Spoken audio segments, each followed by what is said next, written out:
হযরত আলী রাদিয়াল্লাহু তাআলা আনহু বলে, প্রভাবশালী শক্তিশালী ব্যক্তিদেরকে যতটুকু ভয় করো তার চাইতে 1000 গুণ বেশি ভয় করবা গরিব অসহায়দেরকে।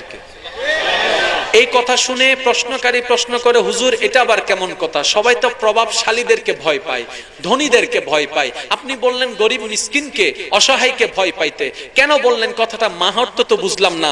তখন হযরত আলী রাদিয়াল্লাহু তাআলা আনহু বলে, বড় লোকের কাছে ধন আছে, পাওয়ারের কাছে শক্তি আছে, আর ওই গরিবের কাছে তার রব আছে। তো যার কাছে রব আছে তাকে কষ্ট দিও না, কারণ সে যে দুনিয়ার কারো কাছে নিজের দুঃখের কথা বলতে পারবে না। তখন সে আপন রবের দরবারে যদি একবার নালিশ জানাই দেয়, তোমার অবস্থা খারাপ হয়ে যাবে। কারণ দুনিয়াওয়ালা বিচার করলে অল্প করবে, দুনিয়াওয়ালা বিচার করলে অল্প করবে, কিন্তু যখন কোনো বান্দার পক্ষ হয়ে, কোনো মাজলুমের পক্ষ হয়ে যদি রব বিচার করা শুরু করে, সেই বিচার আর কোনো শেষ হবে। সেজন্য মজলুমদেরকে ভয় পাবেন, গরিবদেরকে ভয় পাবেন, অসহায়কে ভয় পাবেন, সে যেন আল্লাহর কাছে কোনো নালিশ জানাতে না পারে। আল্লাহ আমাদের সবাইকে বুঝার তৌফিক দান করুন। ও যুবক ভাই, এখনই তোমার উত্তম সময় তোমার প্রভুকে রাজি করার, এখনই তোমার উত্তম সময় তোমার প্রভুকে খুঁজে বের করার, এখনই তোমার উত্তম সময় তোমার প্রভুর সাথে তোমার দিলের কানেকশনটা লাগানোর। আমার ভাই বলবে কিভাবে? আমি তো কলেজ ভার্সিটিতে সময় পাই না, আমি তো বিভিন্ন বন্ধু বান্ধবের আড্ডায় সময় পাই না। আমি বললাম আড্ডা দাও, সমস্যা নাই, অতটুক দিও না যতটুক দিলে রবের সাথে কানেকশন ডিসকানেক্ট হয়ে যাবে। অতটুক খেলা খেলিও না যতটুক খেলা খেললে ডিসকানেক্ট হয়ে যাবে। দুনিয়াও করো, আল্লাহ বলে নাই যে দুনিয়াদারি করিও না, আল্লাহ বলে নাই যে ব্যবসা করিও না, আল্লাহ পাক বলে যে ব্যবসা করো, চাকরি করো, সংসার করো, এটা করো, দিন শেষে আমি আল্লাহর দরবারে হাজিরা দাও। হাজিরা দুই প্রকার, আপনি যখন নামাজে দাঁড়াচ্ছেন এটাও রবের দরবারে হাজিরা, আপনি যখন রোজা রাখছেন এটাও রবের দরবারে হাজিরা, আপনি যখন লাব্বাইক আল্লাহুম্মা লাব্বাইক লাব্বাইক লা শারীকা লাক লাব্বাইক ইন্নাল হামদা ওয়ান নি'মাতা লাক ওয়াল মুলক লা শারীকা লাক লাব্বাইক বলে আপনি যখন আল্লাহর গত অফ করেন এটাও হাজিরা হয়ে যায়, আপনি যখন যাকাত দিচ্ছেন এটাও হাজিরা হয়ে যায়, আপনি যখন আল্লাহর সন্তুষ্টির জন্য 2টা টাকা দান করেন এটাও হাজিরা হয়ে যায়, আপনি যখন রাতের গভীরে নিস্তব্ধতা চতুর্দিকে চোখের পানি ছেড়ে ছেড়ে একবার ডাক দেন আল্লাহ গুনাহ করেছি, এটাও হাজিরা হয়ে যায়, এটাও হাজিরা হয়ে যায়। আল্লাহ শুধু চাই বান্দা তুই আমাকে স্মরণ কর।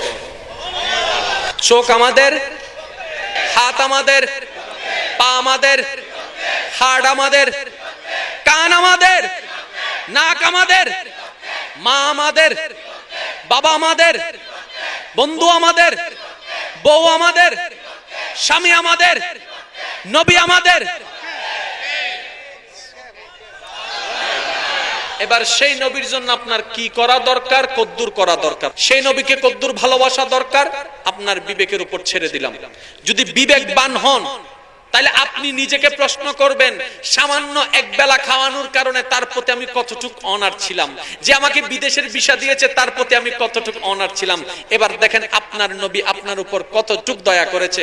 একদিন আপনার আমার নবী রাহমাতুল লিল আলামিন আল্লাহর কাছে ফরিয়াদ করে, মাওলা কিছু বলতে চাই তোমাকে।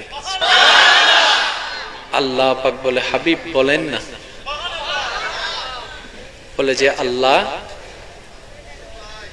আমলনামা লেখার জন্য 2 কাঁধে 2টা কি আছে? ডাইন কাঁধের কাজ হচ্ছে ভালো লেখা, বাম কাঁধের কাজ হচ্ছে খারাপ লেখা। আল্লাহ আমার উম্মতের হায়াত তো আগের নবীর উম্মতের হায়াত ছিল তো 900-800 বছরের তোমার বান্দারা যে আমলগুলা করেছে 40-50 বছরে হায়াত পাওয়া আমার উম্মতেরা কি তাদের সামনে টিকতে পারবে? আল্লাহ কোথায় 9 বছরের পারিশ্রমিক, কোথায় 40 বছরের পারিশ্রমিক।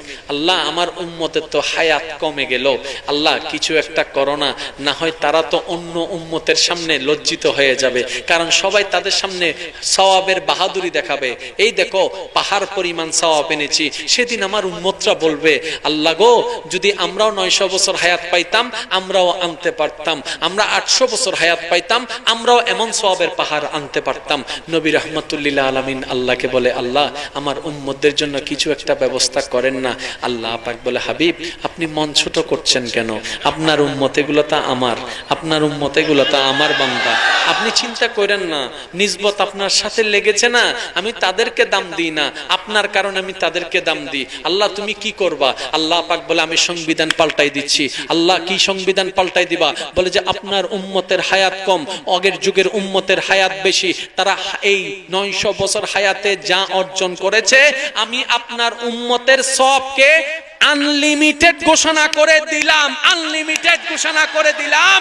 তার হাজারটা উদাহরণের একটা উদাহরণ, আপনার উম্মতকে বলবেন রমজান মাসের শেষের 10 দিনের বেজর রাতের যে কোনো একটি রাতের মধ্যে লাইলাতুল কদর আসবে। ওই কদরে 5টা মিনিট শুধু দাঁড়াইতে বলবেন, 5টা মিনিট দাঁড়াইতে বলবেন, 5টা মিনিট দাঁড়ায় আমি রব্বে কারীমের দরবারে একটা সিজদা দিতে বলবেন। ওই সিজদাটাকে আমি 1000 মাসের ইবাদত হিসেবে গণ্য করে দিব। সুবহানাল্লাহ। নবীটি আমার নাকি সবার? হাসরের ময়দানে নবী আপনার পক্ষে থাকবে না? আপনি যারা দুনিয়াতে নবীর পক্ষে থাকবে, হাসরে নবী তাদের পক্ষে থাকবে। হিসাব বরাবর, হিসাব বরাবর। আপনার নবী আল্লাহকে বলছেন, আল্লাহ একটু বিধানটা একটু অন্যরকম করে দাও। আল্লাহ বিধান করে দিলেন কি? তারা 900 বছরে যা কামাবে, আপনার উম্মতরা এই অল্প হায়াতে তা কামাই ফেলবে। বলেন সুবহানাল্লাহ। অন্যদের বেলায় সওয়াব রেখেছি লিমিটেড, আপনার উম্মতের বেলায় আমি আল্লাহ সওয়াব করে দিয়েছি আনলিমিটেড। এই একটা অপরচুনিটি। দ্বিতীয় নাম্বার, আল্লাহ রাসূল বলে, আল্লাহ আর কোন সুযোগ, আর কোন অফার একটু দেওয়া যায় না? রব্বে করিম বলে, আপনি বলেন না, আপনি শুধু জবান থেকে